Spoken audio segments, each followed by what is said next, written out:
नमस्कार, मैं प्रियंका पांडे और आप देख रहे हैं हमारे स्पेशल सेगमेंट में, जहां हम लगातार जनहित के मुद्दे उजागर करते हैं और आपके बीच लेकर के आते हैं काफी सारी रोचक चर्चाएं। इसी श्रृंखला को आगे बढ़ा रहे हैं और पुलिस कमिश्नरी इंदौर में पास हुई या फेल, इस विषय पर आप चर्चा करने वाले हैं। इसी श्रृंखला को आगे बढ़ाते हैं। हमारे मेहमानों की श्रृंखला में जुड़ चुके हैं हमारे साथ डीके तिवारी जी। आप पुलिस महकमे के पूर्व अधिकारी रहे हैं और जिस समय आप अपनी सर्विस में थे काफ़ी जनता से जुड़े हुए रहे। यही कारण है कि जनता आज भी आपसे टच बनाए हुए है। हमारे बीच वरिष्ठ पत्रकार की भूमिका में है सुनील बघेल जी, हम आपका हार्दिक अभिनंदन करते हैं।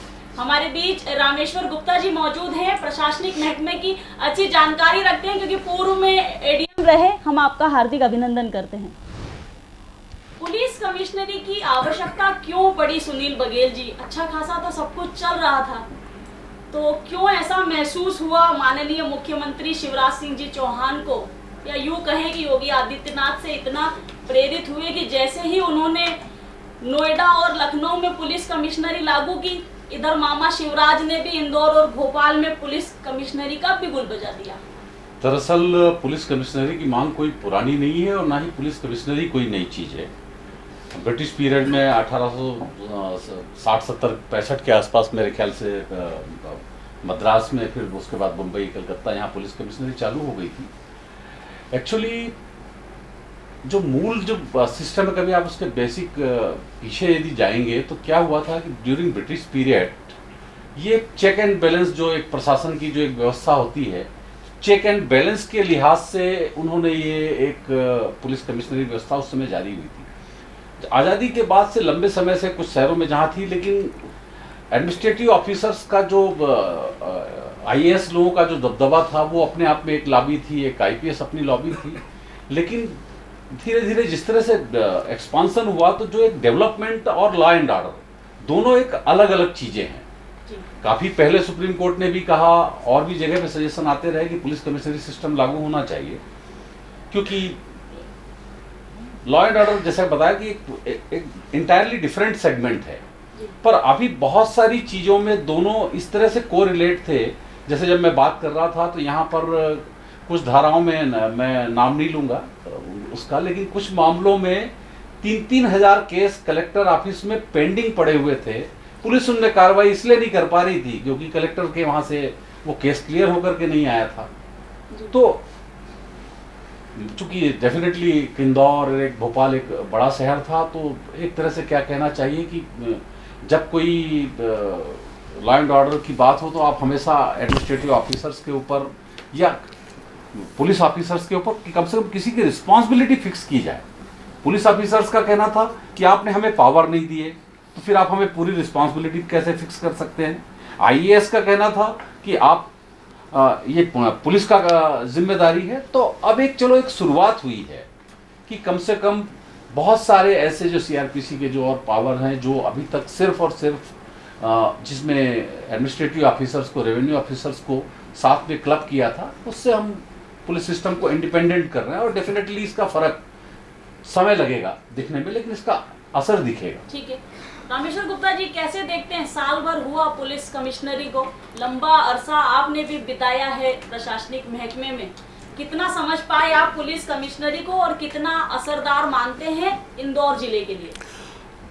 मोटे तौर पे प्रीमेच्योर वाली बात होगी, क्योंकि अभी बिगिनिंग है। पुलिस कमिश्नरी को एग्जिस्टेंस में पूरी तरह से आने वाली है और उनके काम करने वाली स्थिति में निश्चित रूप से टाइम लगेगा। पर जैसा आदरणीय बघेल साहब ने बताया कि प्रशासन के पास, जब रेवेन्यू के पास ये केसेस हुआ करते थे, उसमें 3-3 हज़ार केसेस पेंडिंग होते थे। उसका मूल कारण जो है, हमारे पुलिस अधिकारी जो आयोग होता है किसी भी प्रकरण का, इंक्वायरी ऑफिसर, उसको फाइनल बाउंड ओवर कराने के लिए अपने स्टेटमेंट देने जाना होता है। और नंबर ऑफ टाइम्स सूचनाओं के उपरांत भी पुलिस अधिकारी अपनी अन्य व्यस्तताओं के कारण समझो, या उन कामों में बहुत ज़्यादा इंटरेस्ट न लेने की वजह से उनको बयान देने नहीं आ पाते थे। इस वजह से पेंडेंसी होती थी। अदरवाइज़ बिना इनके आयोग के स्टेटमेंट के फाइनल बाउंड ओवर नहीं हो पाता है। प्रिवेंटिव बाउंड ओवर तो निश्चित रूप से तत्काल जैसे ही पेश होते हैं जब कर दिया जाता था। तो इसलिए ये कहना कि ये दोनों अलग अलग विभाग होने की वजह से डिले होता था, कोई डिले वाली स्थिति को, उसका सीधा सा एग्जाम्पल यदि आप देखना चाहें तो आज की तारीख में कितने फाइनल बाइंडओवर हुए उसकी संख्या सिर्फ ले ली जाए तो अपने आप में स्वयं स्पष्ट हो जाएगा कि जब खुद के पास आप ही को पकड़ना है, आप ही को ट्रायल करना है, आप ही को पेश करना है और आप ही को निर्णय लेना है। आपकी इस बात से मैं इसलिए कनेक्ट कर पा रही हूँ गुप्ता जी, और आप पर आऊंगी डीके तिवारी जी की आज पब्लिक साल भर हो गया यही समझ नहीं पाती कि हमें शिकायत, अगर साइबर की शिकायत है तो पहले क्राइम ब्रांच जाती है, क्राइम ब्रांच भेज देता है कि भैया आप साइबर क्राइम में जाइए, वहाँ इस चीज़ की शिकायत होगी। कुछ 2 लाख रुपए का आंकड़ा है कि अगर 2 लाख से ऊपर की शिकायत है तो क्राइम ब्रांच उसको देखेगा, अगर 2 लाख से कम का मामला है तो साइबर क्राइम उसको देखेगा। जनता नहीं समझती ये 10, उसके लिए तो 10 रुपया भी किसी के लिए 10 लाख के बराबर हो जाता है। तो कहीं ना कहीं मिसगाइड हो रही है पब्लिक। जितना मैत्रीपूर्ण व्यवहार पुलिस का होना चाहिए उतना मैत्रीपूर्ण व्यवहार है नहीं आज भी। कैसे देखते हैं? देखिए, पहले तो मैं बघेल साहब, हरणी गुप्ता साहब के बात के साथ जाना चाहता हूँ पुलिस कम्युनिटी सिस्टम के लिए। मुख्य बात यह है कि जो अधिकार जो है पहले 107-16 मेन कार्रवाई जो होती है, 110 हैं जिला बदल वगैरह है, NSA हैं, ये बाउंड्री कार्रवाई ये एग्जीक्यूटिव मजिस्ट्रेट के पास इस तरह से पेश हुआ करते थे। जो SDM साहबान रहते थे, तहसीलदार साहबान रहते थे, ADM साहबान रहते थे, इनके पास बहुत सारे काम हुआ करते थे।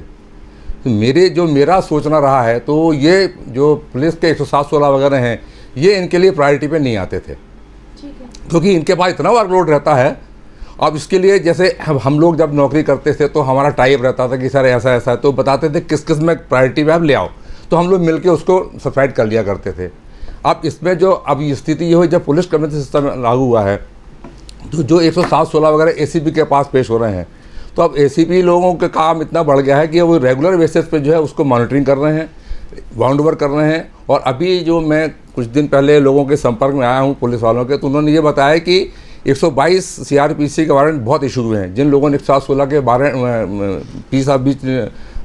बीच किया है पीस को, उनको सीधे 122 CRPC के अंतर्गत वारंट निकाल कर जेल भेजा गया। तो ये केसेस 122 के बहुत बड़े हैं पुलिस में, ऐसा पुलिस वालों का कहना है, ऐसा बताया गया है। अच्छा सुनील बघेल जी, साहब बहुत सारे हो गए इंदौर में, साहेब लोगों की कोई कमी नहीं है अगर ऊपरी तौर पर देखा जाए, पर स्टाफ उतना है नहीं। मतलब जिनको ग्राउंड पर काम करना है, जनता की सुनवाई करनी है, उन लोगों की अभी भी कमी है। साहेब बहुत सारे हो गए हैं, बहुत सारे बड़े बड़े ऑफिसेज भी बन गए, पर जो जनता के लिए काम करने वाले, जो सुनवाई करने वाले हैं, जो वर्किंग करने वाले हैं, वो स्टाफ आज भी कम है। कैसे देखते हैं? देखिए, कमिश्नरी सिस्टम तो ओवरनाइट हो गया, लेकिन इंफ्रास्ट्रक्चर एक स्लो गोइंग प्रोसेस है, और उस स्लो गोइंग प्रोसेस में आपको जिसको कहते हैं ना कि अभी तो हम इंक्यूबेशन पीरियड में हैं, तो अभी समय लगेगा। ऐसा तो नहीं कह रहे कि बिना प्लानिंग, बिना योजना के पुलिस कमिश्नरी लागू कर दी गई? बात बिना प्लानिंग और बिना योजना के भी नहीं है, लेकिन बात लंबे समय से चल रही थी, लेकिन उसके लिए ग्राउंड पर कोई वर्क नहीं किया गया था। और ये तो मैंने आपसे कहा कि एक दिन ओवरनाइट ऊपर से जब देखा कि दिल्ली में इस तरह की बात की जा रही है, उन्होंने कहा कि पुलिस कमिश्नरी सिस्टम के बारे में विचार करना चाहिए। दूसरी जगह हुआ तो हमारे यहाँ भी, क्योंकि एक बात अक्सर कही जाती है कि IAS जो लॉबी थी वो अपने बहुत सारे अधिकार छोड़ने को राजी नहीं थी, तो स्वाभाविक तौर पे कई बार ऐसा एक आरोप भी लगता है कि IAS लॉबी के कारण भी ये जो पुलिस कमिश्नर सिस्टम काफ़ी सालों पहले आ जाना चाहिए था, वो अब आ पाया है, क्योंकि अपना अधिकार कोई नहीं छोड़ना चाहता। शैतान बच्चों को डराया जाता है स्कूल में, इसलिए डरा दिया जाता है कि जब शैतान डर जाएंगे तो आधी क्लास जो है ऑटोमोटो सरेंडर हो जाएगी। आप कनेक्ट कर पा रहे होंगे डीके तिवारी जी कि मैं क्या कहने की कोशिश कर रही हूँ। ऐसे किसी शैतान बच्चे पर कोई कार्रवाई साल भर में नहीं की गई। जितने भी नामचीन गुंडे थे, जितने भी नामचीन कुख्यात बदमाश थे, उन पर ऐसी कोई कार्रवाई नहीं की गई कि जिससे जो छुटवइये हैं या जो छुटपुट अपराध करते हैं उनमें एक खौफ जागृत हो कि भैया पुलिस जो है वो ऑन ड्यूटी है बिल्कुल, और पुलिस कमिश्नरी लागू हो गई है, यहाँ एकदम तुरंत जिला बदल कर दिया जाएगा, तुरंत रासुका लगा दी जाएगी। ऐसा खौफ कुख्यात बदमाशों में नहीं देखने को मिला। नहीं, ऐसा मेरा सोचना नहीं है। बदमाशों में खौफ तो बड़ा है पुलिस का। ऐसा रेयर केस होगा जिस बदमाश के खिलाफ यदि कोई केस रजिस्टर्ड है तो निश्चित रूप से वो अंदर हुआ है। अभी मान लीजिए कोई यदि बदमाश बाहर है तो उसके खिलाफ पर्याप्त कार्रवाई हो चुकी है, या तो वो मामले में बरी हो चुका होगा या वो बेल पर होगा। इसलिए वो बाहर है। यदि कोई वांटेड अपराधी है तो वो बाहर किसी भी हालत में नहीं हो सकता। हम बड़े अचरज में पड़ जाते हैं जब नामचीन गुंडे जो बड़े बड़े अपराधी रहे किसी समय, जब वो होर्डिंग बैनर में गुप्ता जी नजर आते हैं, बड़े बड़े होर्डिंग बैनर्स में जब वो गुंडे नजर आते हैं तो बड़ा आश्चर्य होता है कि इन्हें नायक समझा जाए या खलनायक समझा जाए जो होर्डिंग बैनर में लगे हुए हैं। तो ये कैसी पुलिस कमिश्नरी है? जनता में खौफ है और गुंडे बेखौफ घूमते हैं, होर्डिंग बैनरों में सफ़ेद पोश में छुपे रहते हैं, कैसे देखते हैं? आपका कहना बिल्कुल सही है कि बहुत सारे ऐसे अपराधी प्रवृत्ति के लोग हैं जो नामी हैं, उनको आम जनता भी बहुत अच्छे तरीके से जानती है, उनका अपने क्षेत्र में बड़ा खौफ होता है और वो पोस्टर बैनर्स में, चाहे वो जन्मदिन वाला हो, कहीं किसी की बधाई वाला हो, कोई पॉलिटिकल ऑर्गेनाइजेशन वाला हो, कोई धार्मिक आयोजन वाला हो, तो ये गुंडे बदमाश इस टाइप के जो नामी ग्रामी रहते हैं वो निश्चित रूप से कोई बड़े बड़े नेताओं से, धार्मिक लोगों से जुड़े हुए रहते हैं और उनका प्रश्रय, उनको प्रोटेक्शन मिलता है। दूसरी एक बहुत इम्पॉर्टेंट बात जो अभी चर्चा में आई है कि पुलिस कमिश्नरी एकदम लागू हुई, ये बात बिल्कुल सत्य है। इसके पहले होमवर्क और जितनी तैयारी होना चाहिए थी वो नहीं हुई, नंबर 1। नंबर 2, इंफ्रास्ट्रक्चर और जो हमारे को लोअर फोर्स की जो मेन ज़रूरत है, जो मैदानी काम करने वाले लोग हैं, उनकी हमारे पास आज भी कमी है। वरिष्ठ अधिकारियों की इतनी ज़्यादा भरमार है कि उनको आवास की, साधनों की और उन सब की व्यवस्था, आवास की व्यवस्था ज़रूर मुश्किल पड़ी है, जो प्राइवेट हाउसेस में ज़्यादातर लोगों को जाना पड़ा है। बाकी गाड़ियों की और उनकी सब व्यवस्थाएँ तो कर दी गई। बघेल साहब, आप कैसे देखते हैं, जैसा कि प्रश्न था हमारा कि जो नामचीन गुंडे, कई बार देखा जाता है कि उन्हें जब बैठा दो सलाखों के पीछे कुछ दिनों के लिए, गुंडा अभियान चला दो, तो कहीं ना कहीं जो छुटवइये जो अपराधी होते हैं उनमें एक डर, एक आम जनमानस में भी एक डर पैदा हो जाता है कि जो पुलिस है वो कार्रवाई करेगी अगर हमारे साइड से कुछ भी गलत होता है। तो वैसा खौफ भी साल भर में नजर नहीं आया। देखिए क्या है कि हम यदि पुलिस को भय या खौफ से जोड़ें जी, तो ये कोई बहुत आदर्श स्थिति नहीं है जी। मतलब पुलिस को हम सहयोगी के रूप में देखें, लेकिन जैसा कि सर ने भी कहा और आपने माना कि क्या हुआ है कि एक तो बहुत सारे मामलों में अभी जो एक पुलिस कमिश्नरी का एक शेर तो खड़ा कर दिया गया है, लेकिन उसके नाखून और दांत अभी भी उसके दिए नहीं गए। तो कहने को वो कमिश्नरी सिस्टम है, लेकिन जिस तरह से अब उसके नाखून दांतों में इंफ्रास्ट्रक्चर है, अधीनस्थ स्टाफ है और दूसरे जो कुछ एक जो मामलों में अभी भी कई मामलों में रेवेन्यू के ऊपर डिपेंडेंसी है। तो जब तक आप फुल प्रूफ पावर नहीं देंगे तब तक आप उनको फुल प्रूफ अकाउंटेबल नहीं बना सकते। पॉलिटिकल प्रेशर कल जितना था उतना ही आज है। हालांकि ये बोला जा सकता है कि ऐसा कोई विभाग नहीं है वर्तमान में जहां राजनीति ना हो, मतलब हर विभाग ऐसा है कि जहां राजनीति हावी है, परंतु पुलिस पे थोड़ी ज़्यादा हावी है। नहीं, आप बिल्कुल 100% सही कह रही हैं। राजनीतिक पहले भी हावी थी, राजनीति आज भी है प्रेशर, और प्रेशर भविष्य में रहेगा। इससे आप इस समाज से, आप समाज का अंग हो गया, उसको आप इनकार नहीं कर सकते। अब चाहे पुलिस विभाग हो, चाहे कोई विभाग हो, उस राजनीतिक प्रेशर से अपना कानूनी काम किस तरीके से कर सकता है, ये इवेंट टू इवेंट डिफर करता है। क्योंकि हमारे वहाँ की जो पब्लिक है ना, वो फिल्मी दुनिया में बहुत घूमी हुई रहती है। वो सिंघम देखती है, वो दबंग देखती है, तो उन्हें ऐसा लगता है कि इंदौर में पुलिस कमिश्नरी लागू हो गई है तो यहाँ भी मिश्रा जी कभी सिंघम के अवतार में नजर आएंगे, कभी दबंग के चुलबुल पांडे बन जाएंगे। वो वैसा कुछ जब देखने को नहीं मिलता है। ये बात बता रहा हूँ, आप देखिए, आपने आईजी साहब के बारे में बोला है। जो कमिश्नर साहब हैं, आईजी साहब, मिश्रा साहब, वो पहले एसएसपी हुआ करते थे। उन्होंने एक नई पहल स्टार्ट की थी, गुंडों की खौफ की बात कर रहा हूँ मैं। उनके टाइम पे सबसे पहले गुंडों के घर तोड़े गए जो जिन्होंने अवैध कब्जा कर रखे थे। वो देखिए आज पूरे देश में मुहिम चल रही है। बदमाश ने अपराध किया और बदमाश ने अपराध किया, उसका घर तोड़ दिया गया, क्योंकि आप मान के चलिए सबका अवैध कब्जा कहीं ना कहीं है, तो उस कानूनी रूप से उसको तोड़ा गया। तो कहीं से गुंडों में खौफ है, गुंडों के परिवार वालों का गुंडों पे प्रेशर है कि तुम साले उधम करोगे तो हमारे ऊपर नुकसान हो रहा है। तो कहीं ना कहीं गुंडे प्रेशर में, दबाव में है। मैं थोड़ा सा और कनेक्ट करती हूँ आपसे कि पुलिस कमिश्नरी जब लागू भी नहीं हुई थी, मेरे हिसाब से शायद सन 2017 की बात होगी, सुनील बघेल जी, जब संतोष कुमार सिंह डीआईजी हुआ करते थे इंदौर के, कुछ याद आ रहा है आपको? वो माहौल याद आ रहा हो? आप समझ रहे होंगे मैं क्या कहने की कोशिश कर रही हूँ कि तब पुलिस कमिश्नरी भी लागू नहीं हुई थी, कोई बहुत अच्छा इंफ्रास्ट्रक्चर भी नहीं था, कोई बहुत स्टाफ भी नहीं था, पर हाँ कुछ था, तो गुंडों के जहन में खौफ जरूर था। नहीं, लेकिन देखिए प्रियंका जी, बात गुंडों की खौफ की बात नहीं है। मेरा एक कहना ये है कि पब्लिक या आम जनता क्या चाहती है या क्या उसको अच्छा लग रहा है, ये अपनी जगह है। और कानूनी प्रावधान अपनी जगह है। आज यदि मान लीजिए किसी नाबालिग लड़की का रेप होता है, आप कहते हो कि बलात्कारी को वहीं सजा दे दो, मैं कहता हूं कि कॉन्स्टिट्यूशन में हर तरह का प्रावधान है। आप गलत लोगों से निपटने के लिए आप गलत तरीके नहीं अपना सकते। उन्होंने जो तरीका अपनाया आप उसको किसी हालत में जायज़ नहीं कह सकते, क्योंकि हमारी जो कानून की मूल अवधारणा है वो ये है कि जो बेसिक कानून की जो हमारी अवधारणा है कि 100 गुनाहगार छूट जाए लेकिन एक बेगुनाह को सजा ना हो। तो अभी ऐसे कई मामले आए हैं, दूर क्यों जाते हैं। अभी यही प्रचलन चला कि अभी खरगोन में दंगों के दौरान 2 लोगों के घर गिरा दिए गए, 3 लोगों के घर गिरा दिए गए।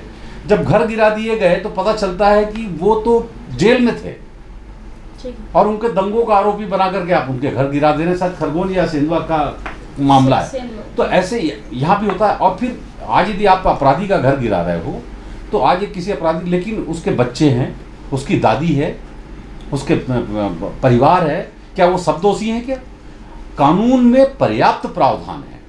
हमारे कॉन्स्टिट्यूशन में, हमारे सीआरपीसी में, आईपीसी में हर तरह की सजा देने के लिए पर्याप्त। आप शॉर्टकट क्यों अपनाते हो? तो कहने का मतलब फिर तो आप वर्दी में रह करके, ये तो वर्दी में रह करके गुंडागिर्दी हो गई। आपको लाइसेंस मिला हुआ है, उसको लाइसेंस नहीं मिला हुआ है, तो मैं तो उसके सख्त खिलाफ। मित्र नहीं बनना चाह रहा, कोई भी दोस्त नहीं बनना चाह रहा। थाने पर जब आम जनता जाती है तो फरियादी के साथ भी वैसा ही सलूक किया जाता है, कई बार जैसा अपराधी के साथ किया जाता है। घंटों थाने पर बैठाए रखा जाता है, कल भी बैठाया जाता था, आज भी बैठाया जाता है। यही कारण है कि पुलिस की एक जो अच्छी छवि होनी चाहिए जनता के बीच में, वो कुछ लोगों की वजह से नहीं बन पाती है। कैसे देखते हैं? बिल्कुल सत्य है कि पुलिस से अभी भी लोगों में डर है, और डर गुंडों में नहीं होके आम पब्लिक में डर है। कोई भी कंप्लेंट कराने जाने में बड़ा हिचकता है, डरता है, उसमें वो भय वाली स्थिति ज़रूर है। पर गुंडों वाली स्थिति, जो हैबिचुएटेड ऑफेंडर्स हैं, उन लोगों में बहुत ज़्यादा भय वाली स्थिति ऐसी देखने को ज़्यादा नहीं मिली है।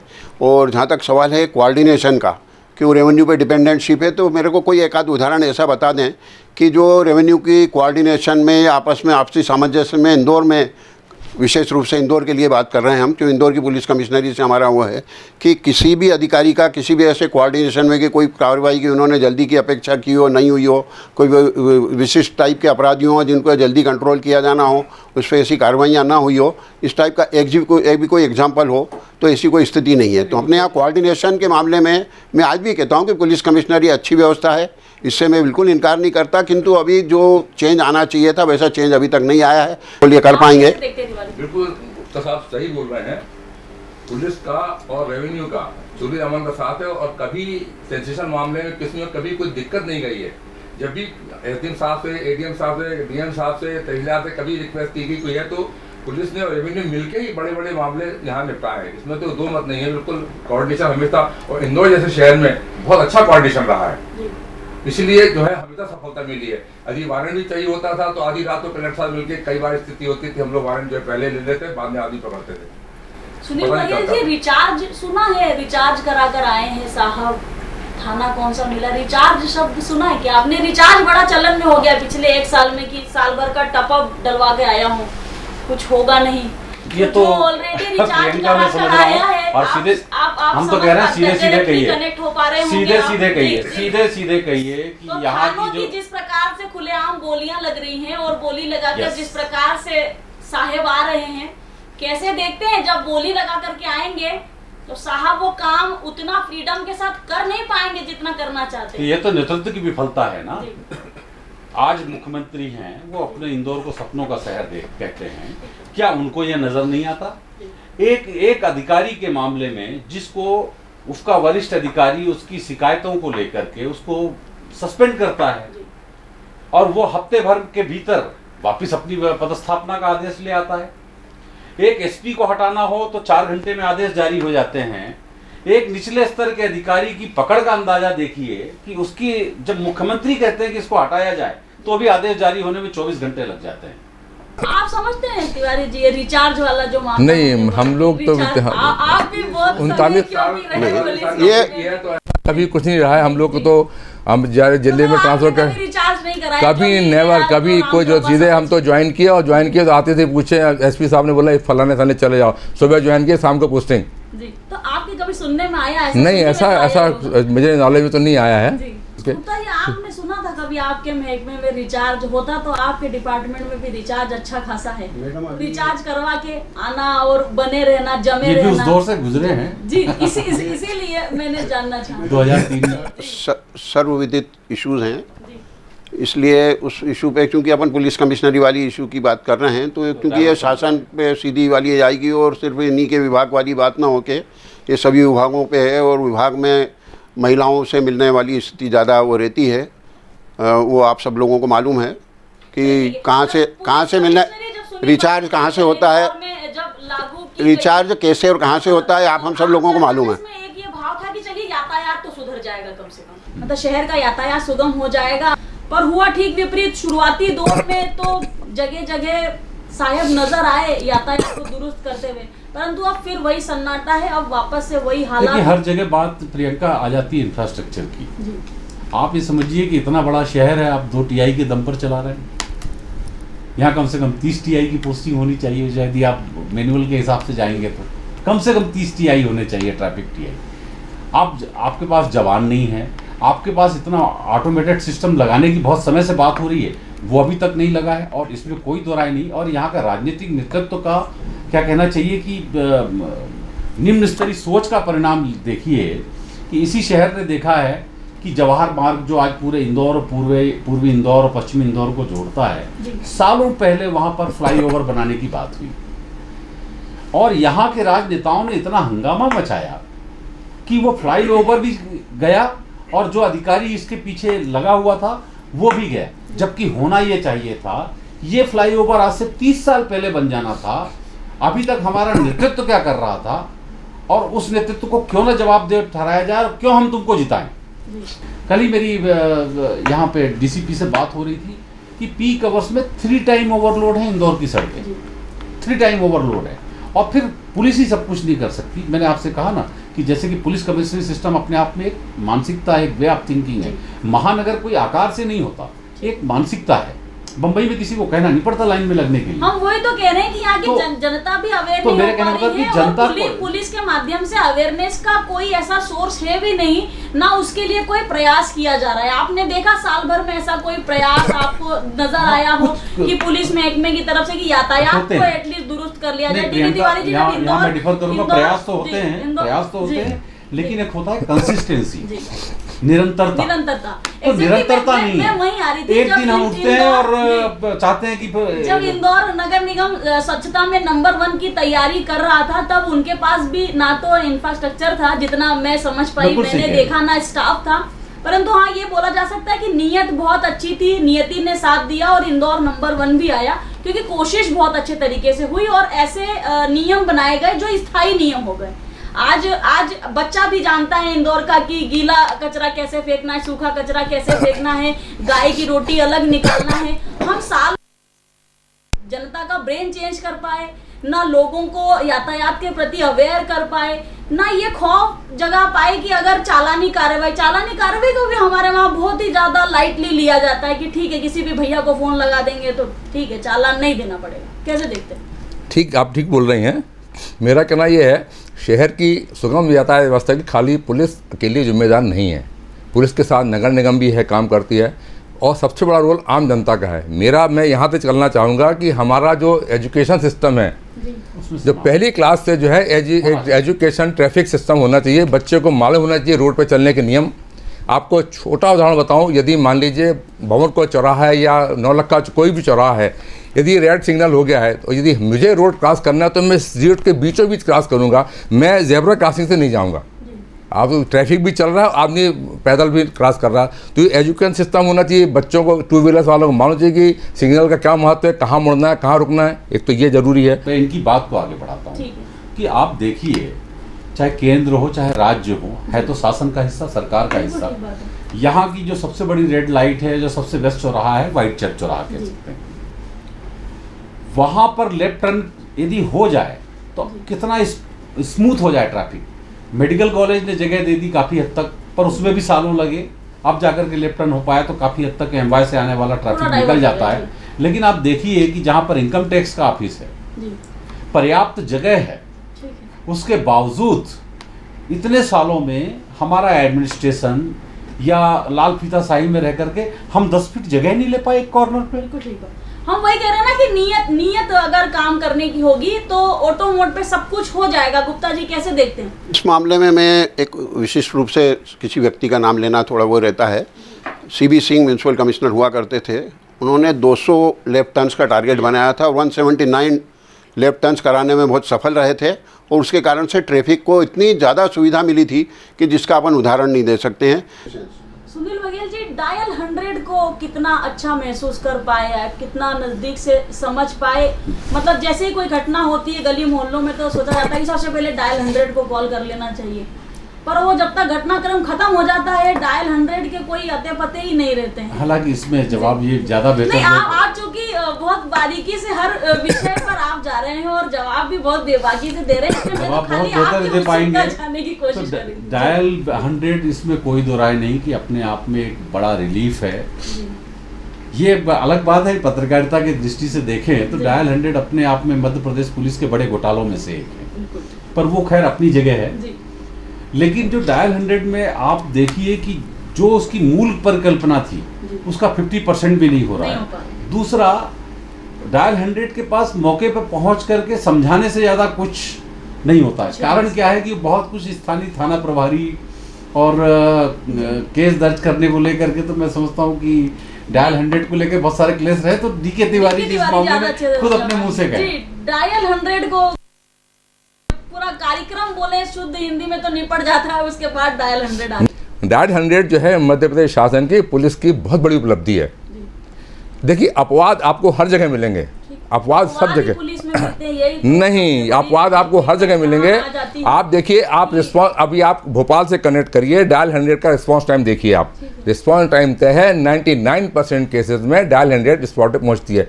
बट उसमें दिक्कत ये है कि डायल 100 में जो आदमी होता है वो केवल वहाँ मौके पे पहुँच के आगे जो उसके लेवल पे होता सब्साइड करने करता है, अदरवाइज़ वो कंप्लेंट को बैठाता गाड़ी में, थाने लेके आता, थाने पे कार्रवाई होती है। कई बार स्थिति झगड़ा होता, दोनों को पकड़ लेता, दोनों को पकड़ के थाने ले आता है।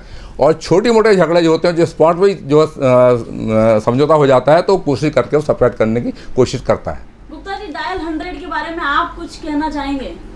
डायल 100 मोटे तौर पे पब्लिक के लिए तो बहुत अच्छा नहीं है, किंतु पुलिस व्यवस्था के लिए बहुत अच्छा है। इनके आपस में कोऑर्डिनेशन वाली या जहाँ जैसी रिक्वायरमेंट वाली लाइन आर्डर और वो कंट्रोल करने वाली स्थितियों के लिए तो निश्चित रूप से बहुत अच्छी व्यवस्था वाली होती है। और इसमें बिगिनिंग में लेडी ऑफिसर्स को रखा जाता था, यदि आप पुराना रिकलेक्ट करें, और बड़ी मधुरता से और उस वाली स्थिति से पब्लिक को भी और उसको जवाब देते थे। और इंदौर की स्थिति विशेष रूप से ये है, ये पुलिस कमिश्नरी के पूर्व में भी थी और आज की तारीख में भी ओवरऑल वाली स्थिति में बहुत अच्छी व्यवस्थाएं हैं डायल 100 की। लेफ्ट साइड तो सभी दूर रहेंगे क्योंकि वहाँ पे मोटे तौर पे छोटे अधिकारी ज़्यादा पदस्थ रहते हैं। इंचार्ज जरूर एक सब इंस्पेक्टर स्तर का रहता है, पर वो आदमी हर जगह नहीं देख सकता। और दूसरा, पॉपुलेशन और इसकी वृद्धि इतनी, ट्रैफिक की वृद्धि इतनी ज़्यादा है, उस वाली स्थिति की दृष्टि से थोड़ी वो का सबसे ज्वलंत मुद्दा है सुनील बघेल जी, ये नाइट कल्चर। पता नहीं क्या सुनने में लगातार आता ही रहता है कि नाइट कल्चर ने पूरे शहर की संस्कृति संस्कारों को बर्बाद करके रख दिया है और पुलिस की मिली भगत से बकायदा पब चलते रहते हैं, खुलेआम नशा बिकता रहता है, कोई कंट्रोल नहीं है, कोई बोलने वाला नहीं है। कैसे देखते हैं?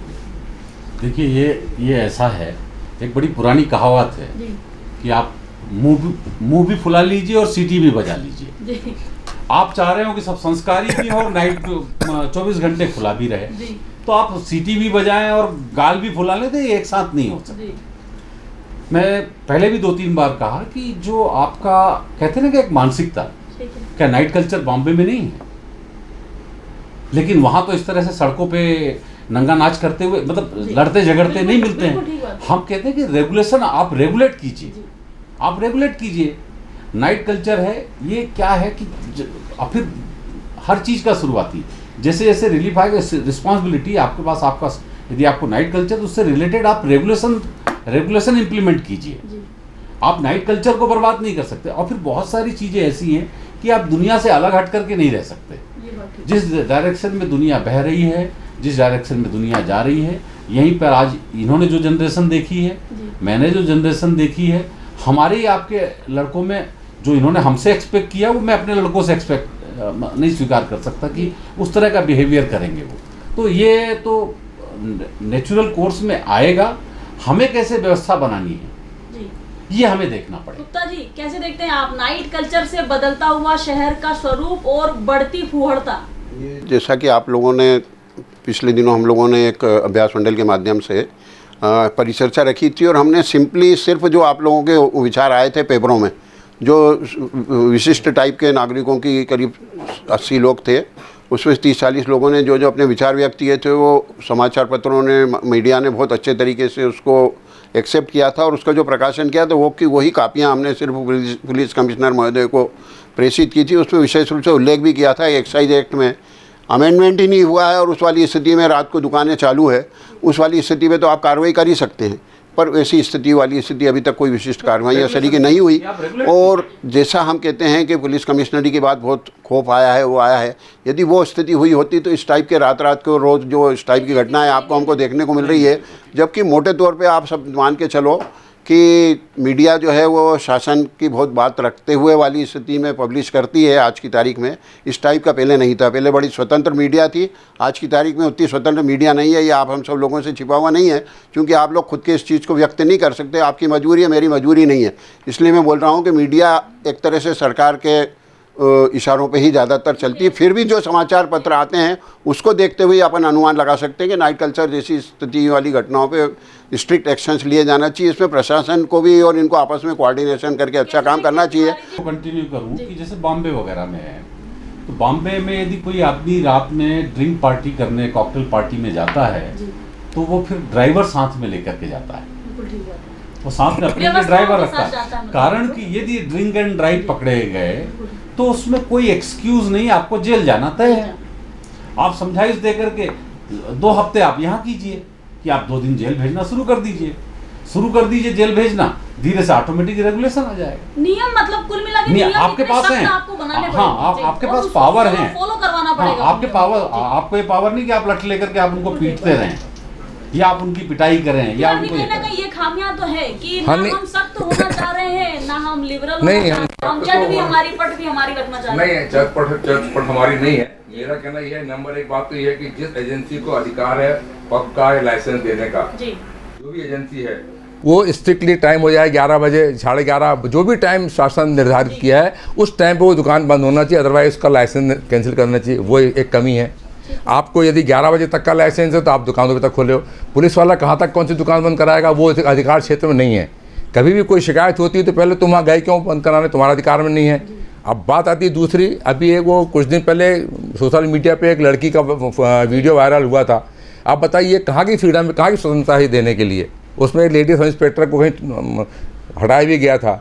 तो ये तो स्वविवेक वाली बात है। आपको नए सिस्टम के साथ सुविधाएं दी जा रही हैं, आप उस कल्चर को अडॉप्ट कर रहे हो, बट आप उसको अपनी सीमा मत लांघो। आप जिम्मेदारी आपकी बनती है। पुलिस को क्या है, मैं तो कहता हूँ पुलिस तो सक्षम है, मध्य प्रदेश पुलिस बिल्कुल सक्षम है निपटने के लिए। पुलिस चेकिंग लगा देगी, लेकिन उसमें ही पुलिस का दूसरे विरोध चालू हो जाएगा। पुलिस लोगों को परेशान कर रही है। नहीं आप तो करिए ना, ऐसे नगर निगम भी परेशान कर दी थी, ऐसा ही सब होता था। लेकिन नगर निगम की पुलिस, नगर निगम का भी पुलिस में बहुत अंतर है। मास्क नहीं लगाते तो जेल में भेज दिया जाता था। करिए ना, स्वतंत्र नगर लोगों की संख्या बहुत कम है। नगर निगम और पुलिस की कार्रवाई बहुत अंतर है। नगर निगम को टॉप टू बॉटम सपोर्ट है, आपको ये करना पावर है। पुलिस वाले के पास वो स्थिति नहीं है।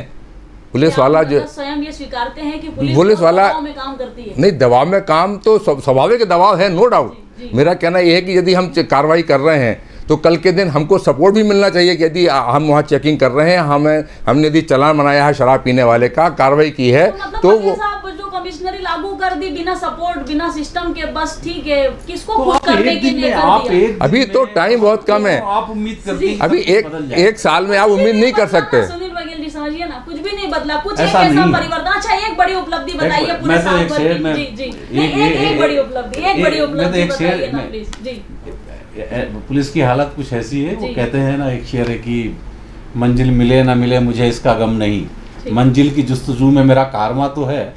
तो अच्छी बात है, सिस्टम आया है, उसको स्वीकार कीजिए। क्या है, अभी तो आएगा कमिश्नर सिस्टम में पुलिस ने नोटशीट लिखना सीखी है। अभी 1 साल का ही पीरियड हुआ। 1 साल में आपको आप आंकड़े इकट्ठे करें कमिश्नर ऑफिस से, आपको पता लगेगा 1 साल में कितने आदमी जेल गए हैं और कितने आदमियों ने जो 107-16 का बीच किया वो 122 में जेल गए बिना किसी उसके जेल। ये कार्रवाई बहुत ज़्यादा बड़ी है पुलिस की। कुछ चीज़ों में बहुत फर्क पड़ा है। वो हमारे और आप तक नहीं और पहुंच पाता। बड़ा सारा अपराध बढ़ने ऐसा की, होता है। यदि मान लीजिए किसी दो आदमी में झगड़ा हुआ है, हम और आप यहाँ बैठे हैं, पीछे कोई मर्डर हो जाए, उसके लिए पुलिस रिस्पॉन्सिबल कैसे हो सकती है?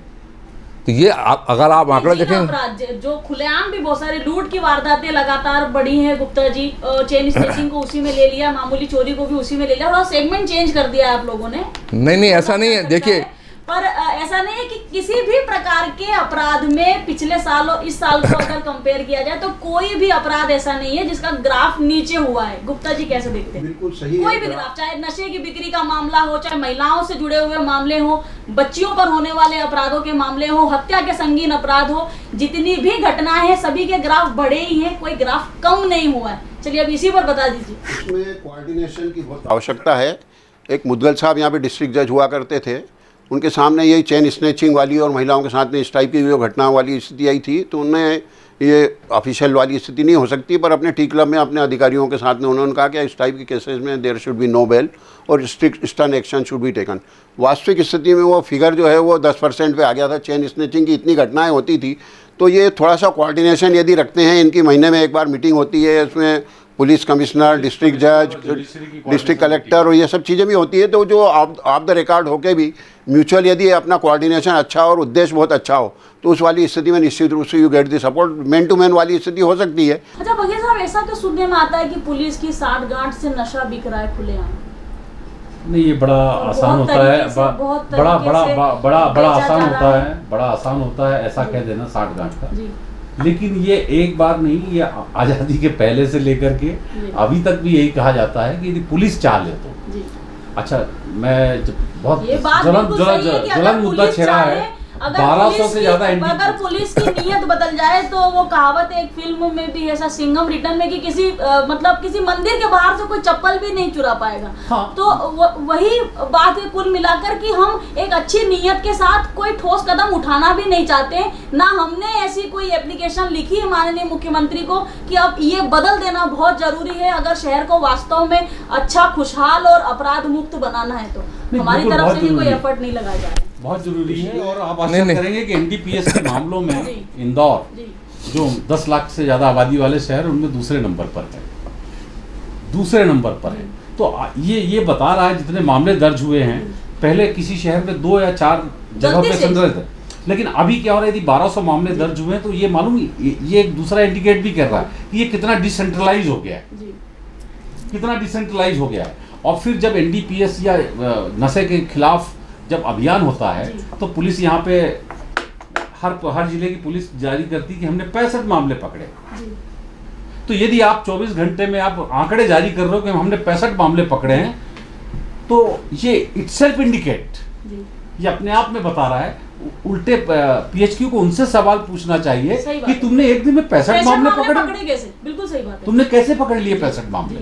कैसे देखते हैं डीके तिवारी जी? अब तो बघेल जी भी इस विषय पे चलिए। नहीं, मैं बताता हूँ। देखिए, जहाँ तक क्राइम का सवाल है, तो जैसे जैसे पॉपुलेशन बढ़ेगी, क्राइम ऑटोमेटिक बढ़ेगा। वैसे थोड़ा बहुत अपराधियों में खौफ भी जगाइए। देखिए, अपराध ही बढ़ते जाएंगे, ये मैं इस बात को स्वीकार नहीं करता कि अपराधियों में खौफ नहीं है। देखिए, हम आज जो सुरक्षित हैं, पुलिस के भय मात्र से सुरक्षित हैं। जो भी सुरक्षा व्यवस्था है, ये पुलिस के कारण ही इतनी बनी हुई है, ऐसा नहीं है। जो देखिए, खौफ की बात चल रही है, तो पुलिस का पर्याप्त हो या बड़ा सा बड़ा विवाद क्यों ना हो, ये एक्चुअली एक्चुअली क्या है, पुलिस की नहीं, एक्चुअली पुलिस की रेपुटेशन इस तरीके की सालों से बनी हुई है कि आदमी, पुलिस का नाम आया, आदमी के दिमाग में विरोध खड़ा हो जाता है कि पुलिस ऐसा। आप यदि छोटी सी बात लें, यदि ट्रैफिक वाला कहीं चालान बना रहा है तो वो कैश लेगा और रसीद काट के देगा, लेकिन जो 4 आदमी जो क्या बोलेंगे, पुलिस वाला पैसे ले रहा है। ये तो पुलिस की इमेज हमने बना रखी है। वास्तविकता से हम हट के पुलिस को देख रहे हैं। इनफैक्ट यदि आप जाएंगे तो ये पाएंगे आपकी पुलिस अपनी क्षमता से कहीं अधिक काम कर रही है। बट ये है कि जैसे नारकोटिक्स का सवाल है, इसके लिए अलग बना है नारकोटिक्स। आप देखिए, पहले कंपेरिजन में काफ़ी रेगुलरली पकड़े जा रहे हैं। आप अखबार में पढ़ते होंगे, रेगुलरली केस पकड़े जा रहे हैं। अब एक चीज़ का और जवाब देना चाहूँगा मैं, चेन स्नैचिंग का जवाब देना चाहूँगा। इजाफा हुआ है और ऐसा नशा बिक रहा है जिसका नाम भी कभी नहीं। आप बिल्कुल ठीक बोल रहे हैं, इजाफा हुआ है, लेकिन उसी कंपेरिजन में केस पकड़े भी जा रहे हैं। अब पुलिस तो एकदम से वो नहीं, जैसे पुलिस को इन्फॉर्मेशन मिलेगी तो वो जाके कार्रवाई करेगी। कई बार पुलिस सक्सेस होती है, कई बार पुलिस सक्सेस नहीं होती है। सके। चलिए तिवारी जी, एक सुझाव बता दीजिए कैसे दुरुस्त हो जाए पुलिस कमिश्नरी की इंदौर में नंबर 1 है, वैसे ही अपराध मुक्त भी हो पाए और यातायात में भी अव्वल हो जाए हमारा इंदौर शहर। हमें भी लगे कि ठीक है पुलिस कमिश्नरी लागू हुई तो इंदौर की जनता को कुछ तो मिला, कुछ तो राहत मिली। नहीं, राहत तो काफ़ी है, राहत और मिलेगी पुलिस कमिश्नर सिस्टम से, ऐसा नहीं है। पुलिस थोड़ा और मोटिवेशन की जरूरत है, लोअर स्टाफ को थोड़ा थाने लेवल का स्टाफ थोड़ा और बढ़ेगा, बीट सिस्टम और मजबूत होगा, तो इससे हमारी पुलिसिंग और मजबूत होगी। गुप्ता जी आप बताइए, क्या सुझाव देना चाहिए, क्या ऐसी तब्दीलियां करनी चाहिए, क्या ऐसा नया इजाफा करना चाहिए जिससे अपराध कम हो जाए और अपराधी जो हैं वो खौफजदा रहें? मैडम, इसमें जैसी विशेष रूप से हम जो टेक्निकल बातें कर रहे हैं साइबर वाली स्थिति की, तो साइबर वाला हुआ, ट्रैफिक वाला हुआ, तो इसको हम लोगों को कॉन्ट्रैक्ट बेसिस पे, चूँकि सरकारी नियुक्ति देना, ये रिक्रूटमेंट करना, बहुत सारे ऐसे स्पेशलिस्ट लोग हो जाते हैं जो इस चीज़ को बहुत अच्छे डेप्थ में समझते हैं। और पुलिस विभाग को भी इनिशियल स्टेज पे तिवारी जी भी एडमिट करेंगे, जो विपिन माहेश्वरी जी यहाँ पे हुआ करते थे, और ये हनी ट्रैप वाले या इस टाइप के कई ऐसे मामले आए थे, उस वाली स्थिति में साइबर के लिए हमको प्राइवेट लोगों की मदद लेना पड़ती थी। वो इतने बढ़िया एक्सपर्टाइज हुआ करते थे, तो उनको हमको कॉन्ट्रैक्ट बेसिस पे हम उनको चाहे अपॉइंट कर लें, और उसमें यदि संख्या हम बढ़ा सकते हों तो हम स्कूल कॉलेज लेवल पे इनको ट्रेन करने की वाली स्थिति, इनको लेक्चर देने की, और ट्रैफिक साइबर 2-3 चीज़ें इसके साथ लिंक कर लें, हेल्थ से संबंधित भी, तो वास्तविक स्थिति में हमारे यहाँ के बच्चे जो हैं अपने पेरेंट्स लोगों को भी अवेयर करेंगे और खुद भी अवेयर होंगे, तो उससे हमारे बहुत बड़ा इसको प्रभाव से लागू कर दिए जाने चाहिए ताकि इफेक्टिव पुलिस कमिश्नरी नजर आए इंदौर शहर में। इन सारी बातों को, उसकी एक बड़ी लंबी फहरिस्त हो सकती है, लेकिन बहुत सारी बातों की जो कहा ना कि एक सिटीजन, जब हम लोग पढ़ाई करते थे हम लोग याद है कि एक नागरिक शास्त्र करके या एक सब्जेक्ट होता था जो कि अब धीरे धीरे गायब ही हो गया। हमें अपनी जो साक्षर बना रहे हैं लोगों को वो बनाइए, वो आप साउंड टेक्निकली एजुकेशनली साउंड आप बनाइए, लेकिन अब समय आ गया है कि हम बहुत गंभीरता से अच्छा सिटीजन तैयार करने की दिशा में भी आगे बढ़ें। वो प्राइमरी से ही आप एक दिन एक कॉलेज, एक 25 साल और 40 साल के लड़के को जिसने कभी वो संस्कार नहीं रहे हैं, आप चाहें कि उसको एक दिन वो अच्छा सिटीजन बन जाए, तो वो संभव नहीं है। हमें बचपन से नींव रखनी होगी एक अच्छा सिटीजन बनाने की, जिम्मेदार सिटीजन बनाने की, और जब एक जिम्मेदार सिटीजन निकलेगा तो बहुत सारी मतलब जो कठिनाइयाँ हैं, सॉल्यूशन है, चाहे वो ट्रैफिक बताया, ये बताया, बहुत सारी चीज़ें, वो अपने अधिकारों के प्रति जागरूक होगा, वो अपने कर्तव्यों के प्रति जागरूक होगा, और इन सब का कॉम्बिनेशन से ही व्यवस्था अच्छी बन सकती है। कोई अकेले पुलिस, अकेला प्रशासन, अकेला एडमिनिस्ट्रेशन, सरकार कुछ नहीं कर सकती। तो पुलिस कमिश्नर प्रणाली को पास या फेल का तमगा दे देना फिलहाल बहुत ही जल्दबाजी हो जाएगा। एक नए विषय के साथ, एक नई ऊर्जा के साथ फिर होंगे हाजिर। मुझे दे दीजिए इजाजत और बने रहिए रेड 9 टीवी के साथ।